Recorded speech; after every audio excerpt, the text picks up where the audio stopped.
नमस्कार, मैं हूँ आईना इंडिया से एजेड मलिक और इस वक्त मैं इंद्रेश जी हमारे माइनॉरिटी मोर्चा के मुस्लिम मोर्चा के अध्यक्ष राष्ट्रीय अध्यक्ष हैं।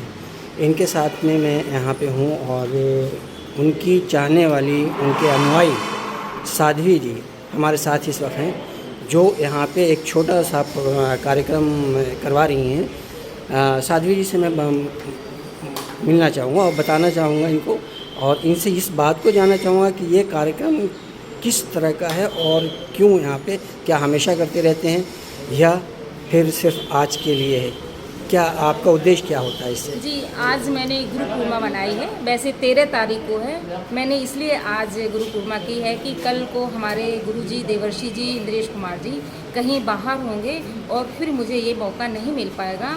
और ये गुरु पूर्णिमा जो है, गुरु शिष्य परंपरा मेरे भारत की सुदृढ़ और सुदीर्घ परंपरा है, प्राण है मेरे भारत के, जिसके लिए कहते हैं कि गुरु को ऐसा चाहिए कि शिष्य से कुछ न ले और शिष्य को ऐसा चाहिए कि गुरु को सब कुछ दे। यही परंपरा हमारे राम और हनुमान की है।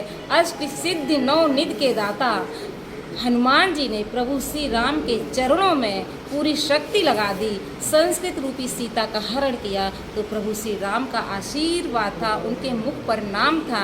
और यही परंपरा हमारे देवर्षि जी, जो धरती माँ को वसुधैव कुटुंबकम के भाव से भारत को अग्रसर कर रहे हैं, हर बुराइयों को दूर कर रहे हैं, जाति धर्म मजहब अनुयायी सबसे ऊपर उठ कर के एक नूर की, एक रूह की बात करते हैं और सभी के अंदर में एक भाव, मैत्रेयी भाव हो, भारत अग्रसर हो, विश्व गुरु की तरफ जाए, जो पूरे विश्व में दिशा दे।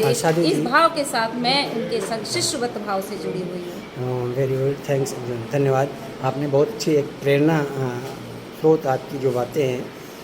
लेकिन एक चीज़ बताइए कि भारत के अंदर में अभी आप हमारे इंद्रेश जी गुरु हैं और वो बहुत सी बातें राजनीति से जुड़ी हुई और धर्म से जुड़ी हुई और जो हृदय से जुड़ी हुई बातें वो बताते हैं और बहुत अच्छी चीज़, अच्छा लगता है कि हाँ, वो लोगों को जोड़ के चलना चाहते हैं। अभी जो हालात है, जो इस तरह की भारत की स्थिति जो बनी हुई है, आप एक साध्वी होने के नाते किस दृष्टिकोण से देखती हैं? देखिए, मैं साध्वी हूँ, मैं जाति धर्म मजहब सबसे ऊपर उठकर सोचती हूँ। हाँ, और दुनिया में राम का समय हो, कृष्ण के समय हो, जातियाँ सिर्फ दो ही होती हैं, सुर की और असुर की। तीसरी कोई जात नहीं होती है। जातियाँ सिर्फ दो ही होती है, राम की और रावण की, सत्य की और असत्य की। दो ही मार्ग पर चलने वाले होते हैं। तो मेरे कहने का मतलब है कि हम किसी मजहब से बात करके नहीं बात करती हूँ, मैं किसी धर्म से लेकर बात नहीं करती हूँ। जो सार्वजनिक हित की बात होती है, मैं वही बात करती हूँ। अभी भारत की हालात बनाए जाते हैं, हालात बनाए जाते हैं। भारत में हमेशा मंदिर तोड़े गए हैं, मस्जिद बनाई गई है, कितने जौहर हुए हैं, ऐसा कहीं पे, लेकिन हम लोगों ने सुधारने की ही बात कही है। प्रमाण अभी तक ऐसा तो नहीं मिला है, लेकिन जो बात अभी हो रही है जी, ऐसा कहीं जिस तरह से जो आपने इतिहास जो पढ़ा है और जो इतिहास को बताई इतिहास बोल रहा है, इतिहास पढ़ा नहीं है। भारत की दीवानें बोल रही हैं। भारत का प्रूफ को देने की कोई जरूरत नहीं है। भारत हमेशा से विश्व गुरु रहा है। जयशंकर प्रसाद ने कहा था कि केवल विश्व गुरु ही नहीं, जागरूक हम सब फिर से सब एक सत्य की आवाज जब उठेगी, सत्य एक साथ होगा। समुद्र मंथन हमेशा से होता चला आया है। एक तरफ सुर रहे हैं, एक तरफ असुर रहे हैं और जहर निकला है। हालात कभी भी ऐसे होते हैं तो सत्य एक तरफ हो जाता है, असत्य एक तरफ होता है। सत्य में जयते, लास्ट में जब बात आती है तो सत्य की हमेशा जीत होती है। बिल्कुल, ये हमेशा कहा, हमेशा से जीत, हमेशा आज भी। इसलिए हालात तो मंथन है। ये असुर अपना काम कर रहे हैं, करते रहेंगे, हमेशा करते रहेंगे। अपना काम करें। इससे भारत में महंगाई और आर्थिक व्यवस्था जो कोई, अभी हमारे पूज्य देवर्षि जी बोल रहे थे, इतना कोरोना काल रहा, का कोई भूखा सोया क्या इस देश में?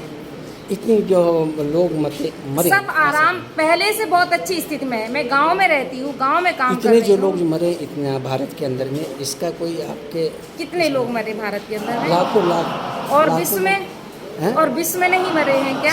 विश्व से जितना भारत में मरे उतना विश्व में नहीं मरे। हमारा क्या है, हम भी भारत में ही रहते हैं। भारत तब सेफ था, अब भी सेफ है और हमेशा सेफ रहेगा। पूरी दुनिया भारत की ही तरफ देख रही है। कहीं कोई अब बात भारत का है ही नहीं। भारत में ना कभी कोई भूखा रहा है। महंगाई होगी तो सबके लिए है, लेकिन सबको नाच पानी मिल रहा है। सरकार वैरागियों की है ये, जो हमेशा दूसरों के लिए सोचती है, अपना निवाला हमेशा दूसरों को देती है, दूसरों के आंसुओं को अपने आंखों से निकालती है। ये वो भारत है। आप सुन रहे थे अभी हमारे साध्वी जी की बात। मैं उम्मीद करता हूँ कि आप समझ में आई होगी बात, और आगे जो संदेश देना चाहते हैं साध्वी जी, इस वक्त आप क्या लोगों को, भारत के लोगों को क्या संदेश, या विश्व के लोगों को क्या संदेश देंगे? मैं विश्व के लोगों को यही संदेश देना चाहती हूँ कि अपने आत्म स्वरूप को समझें और जानें, पर कल्याण के भाव से जिएं। आनंद आएगा, मज़ा आएगा। बाकी चीज़ें तो एक तरफ है, होती ही रहेंगी। अपनापन का भाव रखें, ईश्वर पे विश्वास रखें। धन्यवाद साध्वी जी।